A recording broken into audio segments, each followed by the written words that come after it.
claro, eso no tiene nada que ver, ¿eh? Bueno, voy haciendo justamente lo que va a ser la base de nuestra rica tarta de calabaza. Tengo acá el caramelo, olea que vos facé.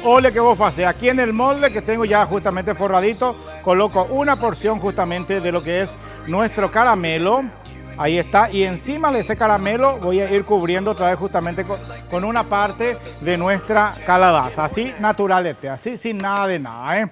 Ahí está, colocamos ahí la calabaza ralladita en este caso. Esto va a quedar de una manera fabulosa. Ustedes van a ver cómo va a quedar realmente un postre fácil de preparar y repito, es algo delicioso. Vendría a ser más o menos como lo que les decía, ¿eh?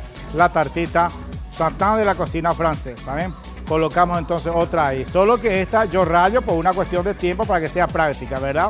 Y después mezclamos justamente o acompañamos con un rico helado, por ejemplo, y queda de una manera maravillosa, ¿eh? Esto yo voy a llevar al horno, que se cocine la masa y después les muestro cómo queda la preparación. A ver.